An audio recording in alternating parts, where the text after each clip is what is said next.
അടിപൊളി.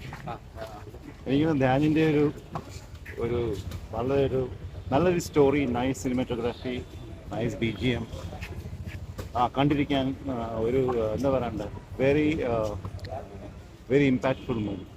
ധ്യാനിൻ്റെ ഒരു തിരിച്ചുവരവൊന്നും പറയാൻ പറ്റത്തില്ല, ബിക്കോസ് ഒട്ടും ഒരു ലാഗില്ലാത്തൊരു സിനിമ, നല്ല കഥ, നല്ല ബാക്ക്ഗ്രൗണ്ട് മ്യൂസിക്, പിന്നെ നൈറ്റ് ഷോട്ട്സ് ഒക്കെ അടിപൊളിയാണ്. പെർഫോമൻസ് ഒക്കെ നൈസാണ്. ക്രൈം ത്രില്ലറാണ്, നൈസാണ്. ഇത് അതിനേക്കാളും മെച്ചാണ്. കംബാക്ക് എന്ന് പറയാൻ പറ്റില്ല, നല്ല കൊള്ളാം, നല്ല പടം. കഴിഞ്ഞ പടങ്ങളെ വെച്ച് നോക്കുമ്പോൾ നല്ല പടം, പിന്നെ നല്ല ത്രെഡാണ്, പിന്നെ ജാനറൊക്കെ നമുക്ക് അത്യാവശ്യം അറിയാമെന്നുള്ളതാണ്, കുഴപ്പമില്ല. ത്രില്ലിംഗ് ആണ്, നല്ല ത്രില്ലിംഗ് ആണ്. അടുത്ത പടത്തിന്റെ ഒരു ത്രെഡ് ഇപ്പോൾ ലാസ്റ്റ് കൊടുത്തിട്ടുണ്ട്.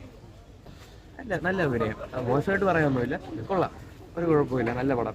കുറെ ട്വിസ്റ്റും കാര്യങ്ങളൊക്കെ ഉണ്ട്, ഇഷ്ടപ്പെടും. കൊള്ളാം.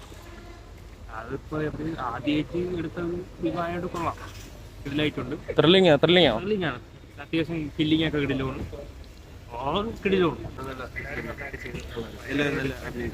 ചോദിക്കുന്നതിന് റെലവൻസ് അല്ല, പക്ഷെ I think finally is lot the script right. പടം നന്നായിട്ട് ചെയ്തിട്ടുണ്ട്. ത്രില്ലടിപ്പിക്കുന്നുണ്ടോ? നല്ല സസ്പെൻസ് ഉണ്ട്, എല്ലാം നന്നായിട്ട് വർക്കൗട്ട് ആയിട്ട്, വളരെ സിമ്പിൾ ആയിട്ട് പതിഞ്ഞ ഒരു രീതിയിൽ ചെയ്യുന്ന പടമാണ്, പക്ഷെ അത് നന്നായിട്ട് വന്നിട്ടുണ്ട്. എന്നാ ധ്യാന്റെ പെർഫോമൻസ് ഒക്കെ ഒരു ത്രില്ലിംഗ് ആണോ? നല്ല പടമായിരുന്നു, വൺ ടൈം വാച്ച് ആയിരുന്നു. ധ്യാന്റെ ആക്ടിങ് നല്ല ആക്ടിങ് ആയിരുന്നു. ഒരു ത്രില്ലിംഗ് അടുപ്പിക്കുന്നുണ്ടോ? എന്നാലും ഓക്കെ ആയിരുന്നു, വൺ ടൈം വാച്ച്. നല്ല പടമായിരുന്നു. വീക്കെൻഡ് സിനിമാറ്റിക് യൂണിവേഴ്സിന്റെ ആ ഒരു ക്വാളിറ്റി എന്തായാലും പടത്തിനുണ്ടായിരുന്നു. ഓക്കെ, തിയേറ്റർ വാച്ച് ഡിമാൻഡ് ചെയ്താണ്. നല്ല പടം. അല്ല ധ്യാനൊക്കെ എങ്ങനെയുണ്ട്? ധ്യാനം നല്ല പെർഫോമൻസ് ആയിരുന്നു, പ്രത്യേകിച്ച് മറ്റേ ഈ അമീൻ, ആ അവന്മാരെ ഗ്യാങ്ങും പ്രത്യേകിച്ച് അമീൻ നല്ലൊരു പെർഫോമൻസ് ആയിരുന്നു. ഒരു ത്രില്ലടിപ്പിക്കുന്നുണ്ടോ? ത്രില്ലടിപ്പിക്കുന്നുണ്ട്. കോമഡിക്ക് ഉപരി ത്രില്ലറാണ് കൂടുതലും ഫോക്കസ് ചെയ്തിരിക്കുന്നത്. നല്ല പടമാണ്. ഒരു ആവറേജ് പടമാണ്, യൂഷ്വലി ഒരു ഇൻവെസ്റ്റിഗേഷൻ പടം തന്നെയാണ്. അപ്പോൾ നമുക്ക് പക്ഷെ എന്തോ ഒരു മാസമായിട്ടൊരു കാര്യം കിട്ടുന്നില്ല, നോർമലി പോകുന്നൊരു പടമാണ്. പിന്നെ നമ്മളെല്ലാവരും പ്രതീക്ഷിക്കുന്ന ഒരു ഹ്യൂമറസ് ആയിട്ടുള്ള ഒരു ധ്യാനയാണ്, പക്ഷെ ഇത് തികച്ച ഒരു സീരിയസ് റോളാണ് പുള്ളി ചെയ്തിരിക്കുന്നത്. പക്ഷെ ആക്ടിങ് കൊള്ളാം. ഓവറോൾ എങ്ങനെയുണ്ട്? ഓവറോൾ എനിക്കൊരു ആവറേജ് ആയിട്ടാണ് ഫീൽ ചെയ്തിട്ടുള്ളത്.